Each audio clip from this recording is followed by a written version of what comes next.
Salve, galera aqui do canal Brown Fogo. Falei que eu estaria num lugar aqui especial, né? Um lugar diferente, né? Para informar a vocês aqui, para fazer esse comentário referente aos sorteios da Libertadores e da Copa do Brasil. Não só eu, né, dei a minha opinião, não só eu falei sobre Libertadores, Copa do Brasil, inclusive confronto, né, depois de amanhã contra o Ceará no Campeonato Brasileiro, mas também Copa do Mundo de Clubes, é a despedida do Botafogo aqui do Brasil antes de rumar para os Estados Unidos. Eu tô indo no dia 12, o Botafogo vai um pouco antes, o Botafogo vai, eu acho que dia 7 ou dia 8, não me lembro. Fato é que no dia 13 eu já estarei em Seattle e depois em Los Angeles. O Botafogo tem compromissos contra o Seattle Sounders, moleque, juro por Deus, pôs uma joaninha no meu telefone aqui agora. O Atlético de Madrid e o Paris Saint-Germain, tá certo? Tivemos os sorteios da Copa Libertadores, né? E depois você vai conferir aí, cara, as aspas de 4 jogadores. Na verdade, 4 personagens, né? A gente teve o Renato Paiva, técnico do Botafogo, que falando com a gente, além do Vitinho, do John e do Marlon Freitas, né? Foi ali, né, digamos assim, um grande apanhado assim pra gente aqui da imprensa para poder trocar uma ideia com os jogadores, com a comissão técnica do Botafogo, né? Esse treino aberto, né? Essa última atividade para a imprensa antes da Copa do Mundo de Clubes nos Estados Unidos, né? E hoje foi um dia agitado nos bastidores também, né? Certamente que o Renato Paiva daqui a pouco vai se reunir com a sua comissão técnica para avaliar não só o adversário definido na Conmebol Libertadores, que é a LDU, mas também o adversário definido nas oitavas de final da Copa do Brasil. O sorteio da Copa do Brasil aconteceu depois, mas a gente começa a falar primeiro de Copa do Brasil. Eu vou colocar aqui as aspas do Renato, vou colocar aqui, e as aspas do Renato foram bem legais, né? Aqui, né, vocês estão vendo aqui o Marçal e o Igor Jesus fazendo um treinamento. Os jogadores que não atuaram ontem, né, também realizando um treinamento. Jogadores que ou entraram no segundo tempo no decorrer do jogo, ou atletas que não entraram, né, ou não foram relacionados para a partida por ali. Lá no cantinho, né, eu não vou poder mostrar aqui agora, mas está o Bastos fazendo um trabalho ali específico com a fisioterapia também. Muito bacana saber que ele já está subindo para o campo para fazer uma transição, certo? O Bastos que vai viajar, inclusive, para a Copa do Mundo de Clubes. Outra informação, antes da gente falar aqui da Copa do Brasil, de colocar também as aspas, né, do pessoal com quem a gente falou hoje, a gente fala aqui sobre o Jefinho, né, que está realizando uma artroscopia no joelho depois de uma pancada que ele sofreu no treino. O pessoal fala do Jefinho e tal, tudo mais, mas, cara, né, sofreu uma pancada no treino, não tem muito o que fazer, né? Boa recuperação para ele, não deve jogar a Copa do Mundo de Clubes. E agora falando um pouquinho sobre esse confronto na Copa do Brasil. O sorteio foi depois, mas a gente começa a falar primeiro, porque a gente não tem o chaveamento. Nas quartas de final, a gente vai ter outro sorteio da Copa do Brasil. O adversário é o Bragantino. Embora a gente tenha, né, boas recordações contra o Bragantino, última fase mata-mata, né, que o Botafogo... Recentemente eu me lembro de 2 confrontos mata-mata que o Botafogo teve contra o Bragantino. Ano passado, pré-Libertadores, classificação para a fase de grupos foi justamente contra o Bragantino e com um homem a menos também, né? Porque o Damian Soares, né, foi expulso. O Botafogo conseguiu se classificar numa linda assistência do Hugo para o Júnior Santos. E em 2016, Botafogo na Copa do Brasil, também nas oitavas de final. Caramba, agora não me lembro se foi terceira fase ou oitavas, né? Eu acho que foi oitavas de final. O Botafogo ganhou do Bragantino antes de virar Red Bull, né, com um gol do Vinícius Tanque. Na minha memória é boa para esse tipo de jogo. Fato é que o Botafogo vai encarar o Bragantino, que é bem diferente, né, até do Bragantino do ano passado. É um time mais competitivo, mais forte, continua sendo uma equipe jovem, rápida, mas que encaixou com o Fernando Seabra, técnico que foi demitido no ano passado do Cruzeiro, que faz um trabalho espetacular no Bragantino. Briga pelo título brasileiro e está vivo também na Copa do Brasil. É uma equipe que está descansada, já que não está jogando, brigou para não cair ano passado, não está jogando nem Libertadores e nem Sul-Americana. Então está tranquilo, digamos assim, para treinar adequadamente e conseguir se qualificar. É um confronto difícil, né? É claro, se você pensa em camisas mais pesadas, se você pensa em confronto que envolve torcida, atmosfera, clube, melhor você pegar um Bragantino do que o Palmeiras. O melhor dos mundos teria sido, né, enfrentar o CSA, o CRB, né? Mas enfim, Botafogo e Bragantino, acho que vai ser um jogo duro, mas com condições do Botafogo passar. E lembrando, nas quartas de final, vamos ter sorteio também. E agora falando sobre Libertadores, rapaziada, o Botafogo também foi o último, né, time a ter o seu adversário definido. O Botafogo foi a última equipe a ser sorteada na Copa do Brasil com seu confronto, assim como o Botafogo foi a última equipe a ser sorteada na Libertadores. Botafogo e LDU. Eu acho que é uma situação parecida com a do Bragantino, até as cores, né, são parecidas, mas a LDU, ela é a equipe mais forte a se enfrentar? Não, não é, né? Significa que vai ser fácil? Não, né? Claro, o Bragantino é um time melhor que a LDU, Mas tem o fator altitude, o Renato Paiva inclusive falou, a gente vai falar aqui um pouquinho sobre isso, que o Renato Paiva falou com muita emoção sobre o Equador. Para quem não sabe, o Renato Paiva foi técnico do Independiente Del Valle, foi campeão equatoriano pelo Independiente Del Valle no início da sua carreira. E falou que voltar ao Equador vai ser muito bacana para ele, parece muito empolgado para isso. E esse confronto, cara, vai ser difícil, né? O Botafogo vai ter que fazer o resultado em casa, né? Sem demagogia, claro que todos os jogos vão ser importantes, mas é claro que a gente vai ver uma LDU muito fechada, tentando se resguardar em casa, fora de casa, no Rio de Janeiro, para definir em Quito com altitude a seu favor, certo? É um jogo difícil, mas eu acho que o Botafogo tem plenas condições de passar. Antes da gente colocar aqui as aspas do Paiva, do John, do Marlon Freitas, enfim, a gente finaliza dizendo que o importante é a gente saber qual Botafogo vai encarar o Bragantino em julho pela Copa do Brasil e qual Botafogo vai enfrentar a LDU em agosto pela Libertadores, certo? Aqui, né, vocês podem ver ao fundo, a gente está vendo aqui o Igor Jesus treinando, e aí possivelmente a gente pode estar se despedindo dele aqui no Rio de Janeiro contra o Ceará e na Copa do Mundo de Clubes também, certo? Outro jogador que pode estar indo embora é o Jair, outro é o Cuiabano. Então, assim, é importante, como eu falei, cara, é importante o dinheiro, as finanças, né? Não adianta falar, o Botafogo tem um dono, o cara é rico, o Botafogo não achou petróleo, né? O Botafogo tem que ser autossustentável, o Botafogo tem que, né, vender jogadores, não adianta. Tudo bem que gastou mal também na janela, mas tudo bem. Fato é que a gente vai precisar se reforçar, certo? E com isso, cara, assim, para substituir o Igor Jesus tem que vir um 9 de muita qualidade. Para substituir um zagueiro com a construção do Jair, né, cara? É muito difícil você ter um zagueiro tão alto e tão veloz, né? Com tanta qualidade técnica e ambidestria também. E o Cuiabano dispensa comentário jogando bem na lateral esquerda e na ponta. Então, assim, o Botafogo vai ter muito trabalho para, obviamente, pegar esses dois adversários que não são os mais fortes que o Botafogo poderia ter encarado. Podia ter tido o clássico, podia ter tido o Botafogo e Palmeiras, a porra ia comer, ia ser um desgaste absurdo, né? Mas também não são confrontos fáceis, longe disso. Não tem nada garantido. O Botafogo não vai pegar baba, time de segunda divisão, não vai. Não adianta, certo? Mas a gente tem que fazer uma análise que ela tem um recorte. Uma coisa é o Botafogo que a gente está vendo hoje. Uma coisa é o Botafogo que a gente está vendo, que está evoluindo com o Renato Paiva, que a gente vai ver na quarta-feira. Outra coisa é o Botafogo que a gente vai ver com as peças que a gente vai ver em agosto, né? Tanto com os jogadores que vão sair, quanto com os jogadores que vão chegar. Um abraço.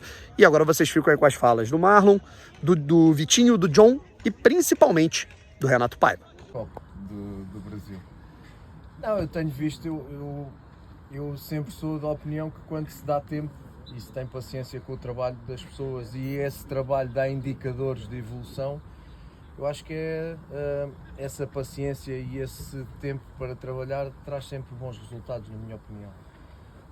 As coisas feitas à pressa e no imediatismo que a sociedade está mergulhada hoje, normalmente não dá bom resultado, ainda mais quando se trata de colocar uma equipa a jogar futebol, colocar 20 e tal jogadores a pensar da mesma forma, com a bola em determinado lugar do campo, seja nós em posse de bola ou adversário, enfim.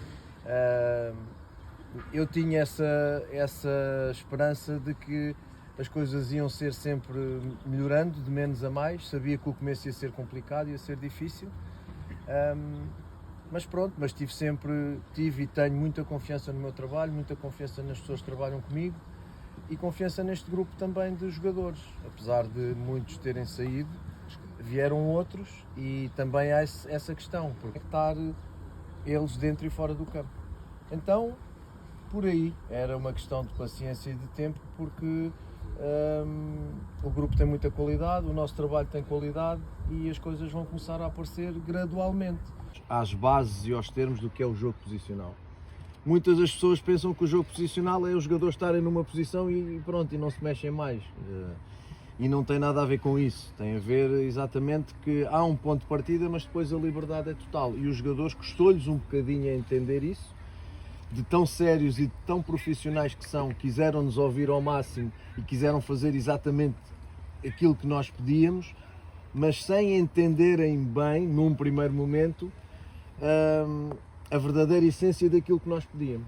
Então eles foram muito rígidos e nós depois começámos a explicar que não queríamos cortar com muitas coisas que eles tinham do ano passado, queríamos de facto colocar estas regras do jogo posicional, porque para mim são fundamentais na posse de bola e na forma como agredimos os adversários, como fixamos defesas e libertamos colegas, mas demorou um bocadinho a entender da parte deles que depois desse momento há uma liberdade total e eles às vezes até se esqueciam de ser eles próprios. O Marlon estava preso, quase não chegava à área, o Gregor a mesma coisa, o Arthur muito preso num lado. Pronto, e é o que eu digo, são as tais questões que se vão detalhando e aprimorando dia. Olha, é um regresso ao Equador, estou a arrepiar. É um regresso ao Equador, que é um país que diz muito da minha vida, do meu início enquanto esta aventura depois de sair do Benfica. É um país onde chegámos e fomos imediatamente campeões, onde deixámos uma história e uma marca. O meu celular tem à vontade 50 mensagens do Equador desde que saiu o sorteio.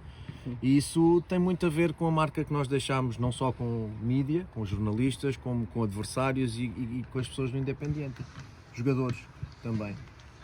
Então é um regresso emocional, não é quanto ao Independiente, mas é em Quito, e uma cidade onde eu vivi durante um ano. É um adversário difícil, é o campeão em título do Equador. Na teoria haveria adversários mais difíceis, sim. Mas eu volto sempre a dar o mesmo exemplo. Na teoria, o Alianza Lima não teria eliminado o Boca Juniors.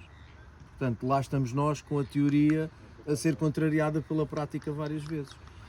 Para além disso, temos o fator altitude, que é um fator que também condiciona muito as exibições, porque eu já estive do lado de lá a receber equipas brasileiras e sei bem o que eles sofriam.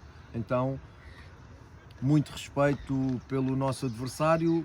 Teremos que fazer um jogo em casa muito competente e conseguir um resultado bom para não termos que ir jogar contra... Já é difícil jogar contra a LDU enquanto equipa, mais difícil será jogar nas condições de altitude. Red Bull Bragantino, eu posso caracterizar o resultado deste sorteio com a classificação do Red Bull Bragantino no Campeonato Brasileiro e com as exibições que tem feito. Uma equipa que o Seabra conseguiu organizar, porque o Seabra tem tempo para treinar também, diferente, infelizmente para eles, porque não estão nas competições sul-americanas, mas tem um bocadinho mais de tempo para treinar, um bocadinho só, mais tempo para treinar do que nós, e de facto nota-se é uma equipa muito bem trabalhada, muito bem organizada, com muita juventude e com muita qualidade individual, e que tem feito um calendário quase, um campeonato quase irrepreensível. Portanto vai ser uma chave muito difícil, mas eu também acho, se eu agora ligar ao Seabra e perguntar se ele está feliz, ele se calhar é capaz de não estar também. Portanto, faz parte. Nível, vai ser mantido assim, um padrão, um patamar. O que você acha que o Botafogo vai apresentar depois dessas trocas que devem acontecer no elenco? Olha, meu querido, eu gostava de responder porque de facto não sei quem vai sair, porque não há nada confirmado, e também não sei quem vai entrar. Fala-se de nomes, é um facto. Eu olho para este tema da seguinte forma, como eu já disse esta semana. Há para aí 3, 4 treinadores no mundo que se podem orgulhar de não ter que vender e de dizer não a propostas de 100 milhões. O resto da realidade, todos os treinadores do mundo têm que estar preparados para perder jogadores. Ponto. Se há jogadores que vão sair, significa que nós fizemos, sinceramente, e isso não há como segurar, porque eu prefiro não ter um jogador aqui contrariado, percebes? Isso eu não quero. Um jogador contrariado eu não quero. Então, se aparecerem as propostas, forem boas para o jogador, para o clube, o jogador decidir sair, paciência. Segredo disto, saber substituir. E nesse aspecto o scouting do Botafogo, como eu digo, é a prova de bala.